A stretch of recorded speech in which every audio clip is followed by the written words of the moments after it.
গমঃ পার্থ নৈতত্ত্ব পদ্ধতি ক্ষুদ্রং হৃদয়ং দুর্বল্যং ত্যক্ত উত্তিষ্ঠ পরন্তপঃ হতো বা প্রাপ্স্যসি স্বর্গং জিত্বা বা ভক্ষ্যসি মহিম অতো চেত্তাইমাং ধর্মং সংগ্রামং ন করিষ্যসি ততো স্বধর্মং কীর্তিঞ্চ হিত্বা পাপম অবাপ্স্যসি। যুদ্ধ করবে না, ভগবান বলছেন ক্লেবতা পরিহার করো, ওঠো, অস্ত্র নাও, যুদ্ধ করো। অন্যায়ের বিরুদ্ধে ন্যায়কে প্রতিষ্ঠা করা, অসত্যের বিরুদ্ধে সত্যকে প্রতিষ্ঠা করা, অধর্মের বিরুদ্ধে ধর্মকে প্রতিষ্ঠা করা। তোমার রাজ্যকে উদ্ধার করতে গেলে তোমাকে ছল বল কৌশল অবলম্বন করতে হবে। ভারতবর্ষে সনাতন হিন্দু ধর্মের মানুষ শ্রীমদ্ ভগবত গীতা থেকে ভগবান শ্রীকৃষ্ণের এই উপদেশ, ভগবান শ্রীকৃষ্ণের এই জীবন আদর্শ থেকে আমরা গ্রহণ করতে পারিনি। তাই আমাদের এই দুর্দশা। যে বাংলার বাঙালি ভারতবর্ষের স্বাধীনতার আন্দোলনের অবদান, আন্দামান জেলে, আন্দামান থেকে স্বামীজি এখানে এসেছেন, হরিপদানন্দজি মহারাজ, আপনাদেরকে অনুরোধ করব আন্দামান জেলে যাওয়ার জন্য। সেলুলার জেলে সেখানে এখনো লেখা রয়েছে শ্বেত পাথরে যে নামগুলি সর্বাগ্রে বাংলার বাঙালির নাম, এবং তারপরে হচ্ছে মহারাষ্ট্র, পাঞ্জাব। বাংলার এই বাংলা কখনো মাথা নত করেনি। বাঙালি সাহিত্যে, শিল্পে, সংস্কৃতি, ধর্মে শ্রেষ্ঠ আসন অধিকার করেছিল বাঙালি। সেই বাংলার আজকে এই দুর্দিনে গীতা পাঠের আয়োজন। ঊনবিংশ শতাব্দীর নবজাগরণে আমরা দেখেছিলাম বাংলা মায়ের দামাল সন্তানরা বুকের তাজা রক্ত ঝলকে ঝলকে ঢেলে দিয়ে বলেছিল, ওরে ব্রিটিশ কি দেখাও ভয়, ও ভয়ে কম্পিত নয় আমার হৃদয়।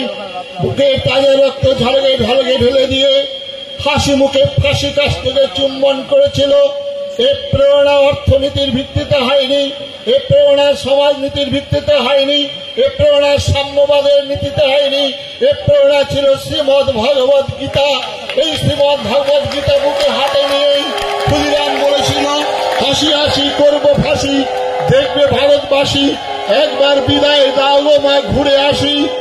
আজকে কানাইলাল দত্তের ফাঁসি হবেন 10:40 কানাইলাল দত্ত ঘুমিয়ে আছেন, নাক ডেকে ঘুমোচ্ছেন। কানাইলাল দত্তকে ডেকেছেন, তোমার ফাঁসির সময় হয়ে গেছে, বলো তোমার কি প্রার্থনা। ফাঁসির আগে সেই আসামিকে তার প্রার্থনা পূর্ণ করার জন্য অনুমতি দিয়েছিলেন।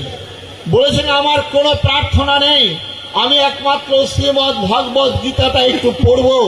নিজেই উঠে গেলেন, ফাঁসির মঞ্চে দাঁড়িয়ে শ্রীমদ্ ভাগবত গীতাটা বুকে নিয়ে পাঠ করছেন শ্রীমদ্ ভাগবত গীতার 2য় অধ্যায়ের প্রয়হতি যদা কামান সর্বান পার্থ মনোগতান আত্মন্যেবা আত্মনা তুষ্ট স্থিত প্রজ্ঞস্তদ উচ্চতে।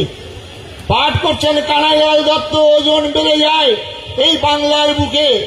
এই বাংলার বাঙালির, যে বাংলার প্রতিষ্ঠিত হয়েছিল রামকৃষ্ণ মিশন, তারও প্রতিষ্ঠাতা আমার বাংলার বাঙালি।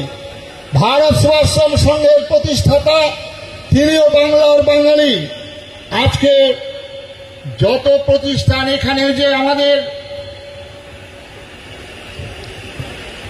মায়াপুরের কৃষ্ণ কনসাসনেস, যে মায়াপুরের, তারও প্রতিষ্ঠাতা বাঙালি।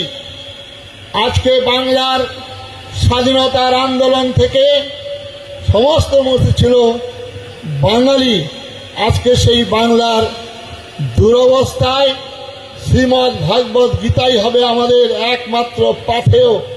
এই শ্রীমদ্ ভাগবত গীতাই আমাদের সমস্ত সাধু সন্ন্যাসী, মঠ মন্দির, বৈষ্ণব সাধুগুরু সবাইকে একত্রিত করেছিল শ্রীমদ্ ভাগবত গীতা। কিন্তু এই শ্রীমদ্ ভাগবত গীতা আজকে যারা রাজনৈতিক ব্যক্তিবর্গ আছেন, যারা আজকে ভারতবর্ষের সনাতন ধর্মের চিন্তা করছেন, বাংলার চিন্তা করছেন, তাদেরকে সর্বাগ্রে স্মরণ করিয়ে দেব। যিনি ভারতাত্মা, যিনি বিশ্বাত্মা, যিনি ছিলেন ভগবান শ্রীকৃষ্ণ আর ভগবান রামচন্দ্র।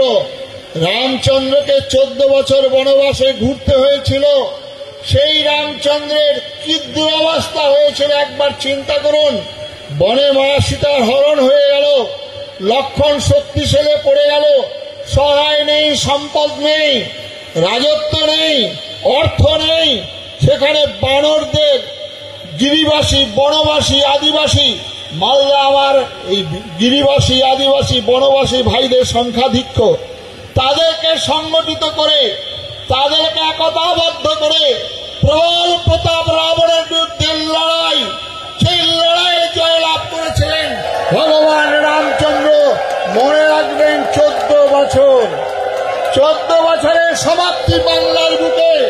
আজকে সেই রামচন্দ্রের সংকল্প গ্রহণ করে যারা আজকে এই সংগঠনের সঙ্গে যুক্ত আছেন, তারা আজকে গ্রামে গঞ্জে ঘুরে ওই আদিবাসী বনবাসী ভাইদেরকে সংগঠিত করে প্রবল প্রতাপ রাবণের বিরুদ্ধে লড়াই। মনে রাখবেন 14 বছরের পরিসমাপ্তি, আগামী সেই লড়াই পরিসমাপ্তি হবে এই শ্রীমদ্ ভগবত গীতাকে কেন্দ্র করে। আপনারা যারা বলছেন আজকে ভগবান কৃষ্ণ তো সহায় ছিলেন, কৃষ্ণ সহায় থাকা সত্ত্বেও পঞ্চ পাণ্ডবকে 12 বছর বনবাসে থাকতে হয়েছিল। মনে রাখবেন আজকে যারা রাজনৈতিক যারা কর্মী আছেন, আপনারা 14 বছর বনবাসে আছেন, আপনারা 12 বছর বনবাসে ঘুরেছেন। আপনারা যদি একমাত্র বাংলার হিন্দু, ভারতবর্ষের সনাতন হিন্দু ধর্মের চিন্তা করতেন, তাহলে আপনাদের এই শরীর, আপনাদের এই দেহ, আপনাদের ভোগ বিলাস কোথায় চলে যেত? আজকে আপনারা কাঁদবেন না? আজকে একবার চিন্তা করবেন না? আর এই দুর্দিনে মাতৃশক্তির আহ্বান বলছিলেন সুনীল দা, যে মাতৃশক্তির জাগরণ না জাগিলে বঙ্গ লড়ে না, দেশও জাগে না, জাগে না। বলছেন গানটা তো দেখছিলেন নজরুল, তিনি তো বলতে পারতেন বাইবেল, তিনি তো বলতে পারতেন কোরআন, তিনি তো অন্য ধর্মগ্রন্থের কথা বলতে পারতেন, তো বললেন না। বললেন গীতার মন্ত্রে জীবন দান, গীতার মন্ত্রে জীবন দান, ধনু করি টঙ্কার হানো হানো, গীতার মন্ত্রে জীবন দান। এবং এখানে গীতার সর্বশেষ শ্লোকেও বলে দিয়েছেন ভগবান সঞ্জয় উবাচ, আপনারা আজকেও পড়লেন, সেখানে বলছেন যত্র যোগেশ্বর কৃষ্ণ, যত্র পার্থ ধনুর্ধর, তত্র শ্রী বিজয় ভূতি ধ্রুব, নীতির মতির বম। বলেনি খালি পার্থ, ধনুর বন্ধাই পার্থের প্রয়োজন, না হলে যুদ্ধ জয়লাভ করবে না, অসম্ভব। আর আমরা এই কৃষ্ণকে রাধার পাশে বসিয়ে দিলাম। এখানে যারা আছেন আমি বিনম্রভাবে তাদের প্রণাম নিবেদন করছি, আঘাত করবেন পাবেন না। বৃন্দাবনে ভগবান শ্রীকৃষ্ণ ছিলেন 11 বছর, তারপরে আর বৃন্দাবনে ফিরে যাননি। ভগবান একজন লম্পট, ভগবান একজন ব্যভিচারী। মায়েরা স্নান করছেন, কদম্ব বৃক্ষে কাপড়গুলো তুলে রেখেছেন, আশায় এক হাত তুলে নয়। এইসব কীর্তনীয়রা ব্যাখ্যা করে আমাদের কৃষ্ণ চরিত্র, যিনি ভারতাত্মা, যিনি বিশ্বাত্মা, কৃষ্ণকে কোন জায়গায় নামিয়ে দিয়েছেন। আজকে কীর্তনীয়রা বলেন যেওনা যেওনা যমুনার ধারে রাধা, ওখানে বসে আছে কালু হারাম চাঁদা। আজকে এই কৃষ্ণকে আজকে নতুন করে আপনারা আজকে স্মরণ করবেন, পড়াশোনা করবেন। যে কৃষ্ণ ভগবান কুরুক্ষেত্রের যুদ্ধে ছাত্রের কথা বলছেন, নিজের ভগবান মিথ্যা কথা বলাচ্ছেন। আপনারা তো মহাভারতের কুরুক্ষেত্রের যুদ্ধে একটাই কথাই শুনেছেন হয়তো, বলছেন যে সেখানে অসস্তম হত ইতি গজ। আরে মহাভারতে 5 জায়গায় মিথ্যা কথা বলাচ্ছেন। কিসের জন্য? লক্ষ্য হচ্ছে ধর্মরাষ্ট্র সংগঠন, ধর্মরাষ্ট্র স্থাপন, এই লক্ষ্যে এগিয়ে যেতে হবে। এইটাই যদি লক্ষ্য থাকে, তার জন্য ছল, তার জন্য বল, তার জন্য কৌশল অবলম্বন করতে হবে। নচেত বাঙালির আমি আজকে আজ সাধু সন্ন্যাসীরা আমরা আজকে এখানে গীতা পাঠে এসেছি। কার্তিক মহারাজ, আপনি গীতা পাঠে এসে কি কথা বলছেন? হ্যাঁ কার্তিক মহারাজ, ভারত সেবাশ্রম সংঘ, গয়া, কাশী, পুরী, প্রয়াগ বহু আশ্রম আমাদের আছে। সন্ন্যাসীরা সেখানেই থাকবেন। 22 লক্ষ সন্ন্যাসী ভারতবর্ষে পথে ঘাটে ঘুরছেন, কোনো অসুবিধা নেই। কিন্তু আজকে আমরা সন্ন্যাসীরা আজকে সনাতন সংস্কৃতি সংসদ তৈরি করলাম কিসের জন্য? আজকে আমাদের বক্তব্যের ধারা কি জন্য এইরকম হচ্ছে? একজন পশ্চিমবঙ্গের মানুষ, তিনি একজন বিধায়ক হয়েছেন, তিনি প্রকাশ্যে ঘোষণা করছেন জনসভায় 30%, 70% ঘন্টার মধ্যে ভাসিয়ে দেব। একজন বলছেন যে সত্য সনাতন ধর্ম, পৃথিবীর সৃষ্টির পরাণ মুহূর্ত থেকে যে ধর্ম প্রচারিত, পৃথিবীর সমস্ত মনুষ্য গোষ্ঠীর জন্য কল্যাণে নিয়োজিত, সেই ধর্ম সম্পর্কে বলছেন দুর্ভাগা, হতভাগা। ইসলামের দাওয়াতি দেওয়ার জন্য তিনি আহ্বান জানাচ্ছেন। জিন্দাবাদী 1947 সালে 15ই আগস্ট, জিন্দাবাদী আমরা 46 সালে গ্রেট কিলিং ক্যালকাটা, জিন্দাবাদী আজকে বাংলাদেশ আমার ভাই বোনদের।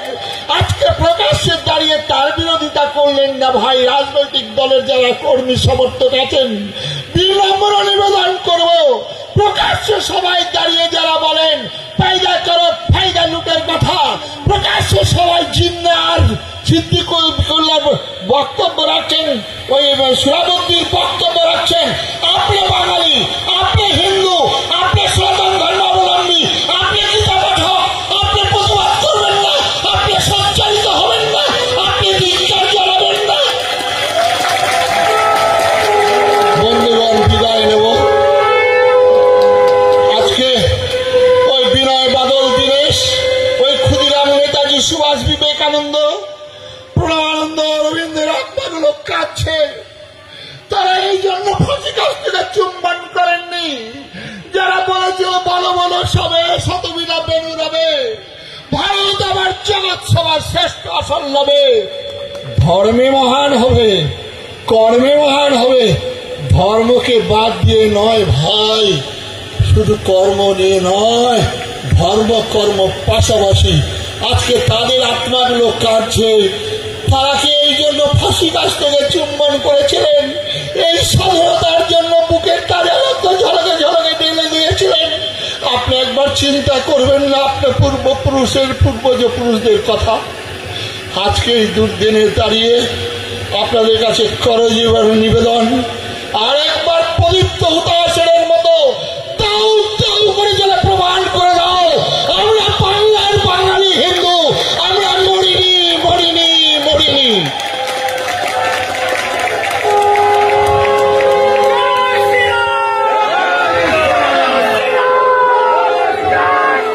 বিনম্র নিবেদন যে সনাতন সংস্কৃতি সংসদ তৈরি হয়েছিল এবং প্রথমেই নবদ্বীপের বুকে, সেখানে ইস্কনের প্রভূত সাহায্য এবং প্রভু জগৎবন্ধু জগদ্ধাত্রীয় প্রভুর অক্লান্ত পরিশ্রমে সেদিন আমরা পূর্ণতা লাভ করেছিলাম। 5,000-এর জায়গায় 6,000, প্রায় 6,500 মানুষ।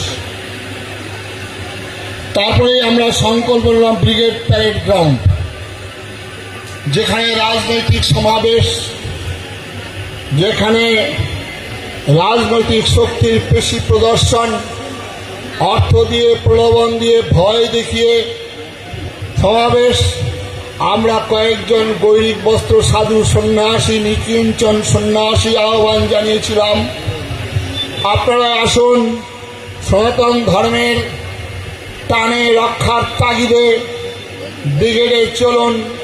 নিজের পকেটের পয়সা খরচা করে সেখানে উপস্থিত হয়েছিলেন 1 লক্ষ লোকের টার্গেট, 1,37,000 মানুষ। এবারে আমরা সংকল্প করেছিলাম 7ই ডিসেম্বর, মনে রাখবেন, সেখানে 5 লক্ষ লোকের সমাবেশ। এই সমাবেশে যিনি উদ্যোক্তা আয়োজক সনাতন সংস্কৃতি সংসদ, তার উপরে রয়েছেন বৃন্দাবনের কৃষ্ণ কৃপাধামের জ্ঞানানন্দ মনীষী গীতার, তিনি থাকছেন, তার অধ্যক্ষতা থাকছেন সাধী রীতম্বরা দিদিমা এবং থাকছে